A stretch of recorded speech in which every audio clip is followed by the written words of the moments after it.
Hello dear students, I welcome all the standard 10 students on this online classes. So almost different forms of energies and basics of energies, how it is available, how it is transforming from one form to another form, laws of conservations of energy, all the basics almost we have completed, and I hope all of you have understood that one also.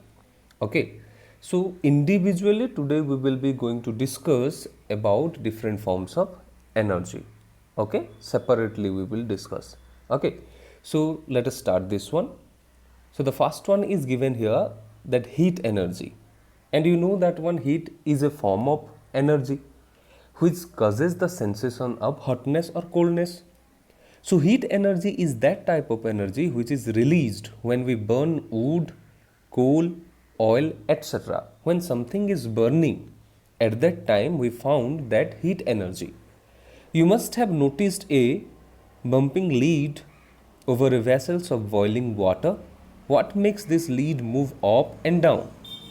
You must have seen this one while that cooking process is going on. At that time, if any cover is there, at that time, if the water is boiling or if any substance or any vegetables is there inside that container is boiling, at that time we can see or we can notice that bumping lid over a vessels of boiling water, it is moving up and downward.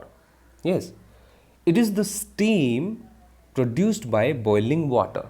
So the steam which is produced because of that boiling of something is moving that cover in upward direction and downward directions. Yes or no? In other words, heating causes an increase in the rate of movement of molecules of water. We know that one. So whenever that water get heated, at that time that molecules start separating from each other, they moves more randomly, more vigorously also. Yes. So heating causes an increase in the rate of movement of molecules of water. So when water turns into steam, the movement of the molecules increases. So already when that water start converting to the steam, at that time the molecules also move very fastly.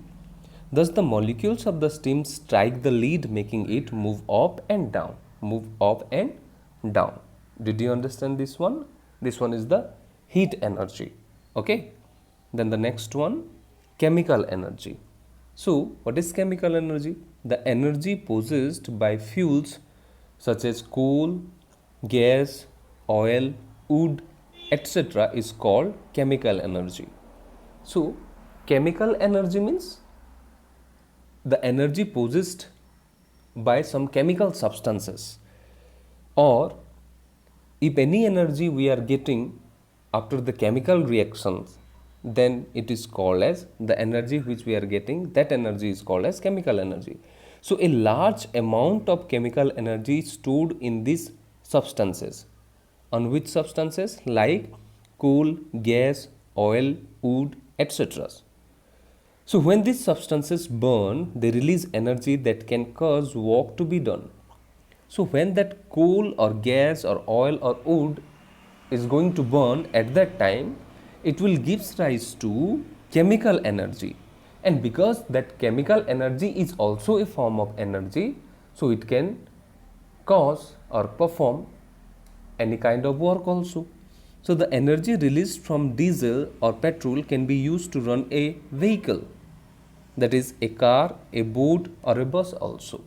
Yes, because chemical energy is also a form of energy. A large amount of chemical energy is stored in gunpowder. When a gun is fired, the gunpowder combines very quickly with the oxygen in the air and there is a flame. We can see that one also. So the chemical reaction occur because when a gun is fired, at that time the gunpowder combines very quickly with the oxygen which is present in the air and there is a flame. There is a chemical energy stored in your food also. In our food, whatever the food we are consuming, inside that food also that chemical energy is stored.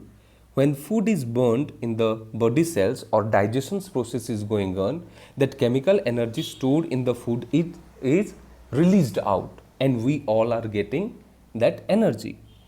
Then the muscles of your body work because we are getting energy from the foods. That's why only we can perform, or our body can get energy to perform different types of work. So even when you are asleep, you continue to breathe, and during this process you use energy also. So all kind of activities in our day to day life, whatever we are doing, we need energy. And from where we are getting that energy? From food. And which type of energy we are getting from food? That is chemical energy. Okay, I hope all of you have understood this one. Then the next form of energy is light energy. You know that one, light is also a form of energy which causes the sensation of sight. Because of the light only we can see an object. It is that type of energy in the presence of which we are able to see object. Without light we cannot see any object. We cannot sense any object. You can find many examples of light energy. An electric bulb can radiate light energy. A fire radiates light energy. The sun radiates light energy. The major part of this energy is in the form of light energy only. Okay? And the sun and fireflies are natural sources of light energy, or sun is also called as the ultimate source of energy, that is light energy. Okay? I hope all of you have understood this one. Then sound energy. Sound is also a form of energy. See, sound is also a form of energy which causes the sensations of hearing only. Okay, if a tuning fork is struck, the prongs of the fork move back and forth very rapidly, or the vibrations occur on the two prongs. This rapid movement is called vibrations. The vibrations of the fork produce sound waves in the air. We can hear that sound. So the sound waves travel and reach our ears, and our voice also. This one is sound energy only. Because of the sound energy, it is traveling from one person to another person through air. The sound energy is possessed by vibrating bodies.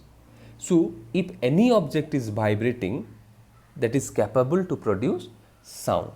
So when we speak, our vocal cords vibrate somewhat like the prongs of a tuning fork, and the vibrations of our vocal cords form that sound waves in the air, and sound waves can be travel from one part to another part. Okay, so from one point to another point also. Okay, I hope all of you have understood all the kinds of energy. Then the next one is the nuclear energy. Okay, so a great amount of energy can be obtained. That means enormous or large amount of energy can be obtained from within the nucleus of an atom. And one more thing is that it is very difficult to break down that nucleus, or it is quite difficult to combine the nucleuses. Okay, so if we are trying to combine two nucleus, at that time also we require more amount of energy. And if we want to break down that nucleus, at that time also a huge amount of energy is required. So the greater amount of energy can be obtained from within the nucleus of an atom. So this energy is called nuclear energy, or the energy obtained from the nucleus of an atom is called as nuclear energy. Thus nuclear energy is stored in nuclei of atoms. Nuclei means that neutron and proton, that is nucleus constituents. Okay, so the nuclear energy is used in nuclear reactors to produce electrical energy also, which is used to run various factories. So from one form to another form we can convert that one, or we can transform that energy, or that energy can transform also. So from the nuclear energy we can transform it into electrical energy, and that because of that electrical energy various factories can be run also. Okay, it can also be used in making an atom bomb and a hydrogen bomb which can cause huge destruction to man and property also. So hydrogen bomb, that atom bomb, also we can prepare or we can make by the help of that nuclear energy. Okay, then the next one is the electrical energy, and we all are very much familiar with this electrical energy also. So when we comb our hair, the comb is brought near some small beads of paper. They get attracted towards the comb. You must try this one. Okay, it is always happening. Do you know why does this happen? Why this one is happening? Yes, let us know about that one. It is because the comb possesses electrical energy. So while we are combing our hair, at that time it is rubbing, there is a friction between our hair and the comb, and the charge developed. Okay, the exchange of the charge occur between our hair as well as that comb. So that charge developed one is because of the electrical energy. Okay, thus when two dry objects are rubbed together, they possesses electrical energy. Electrical energy is used to run machines in factories, electric trains, lifts, and floor mills, in our homes, computers, refrigerators, washing machines, electric bulbs, vacuum cleaners, etc. all run with electrical energy. So nowadays, in the present situations, we are using that electrical energy in the different forms. That means by the help of electrical energy, different types of electrical gadgets we can use. Okay, and how that electrical energy, or also that electrical energy, when it is called as electrical energy, if there is a movement of electron from one point to another point inside a conducting wire, then that is called as electrical energy. Okay, I hope all of you have understood this one. So these all are about different forms of energies. Okay, again you must go through your book and try to do the section exercise also, the question answer. Okay, thank you, this much only.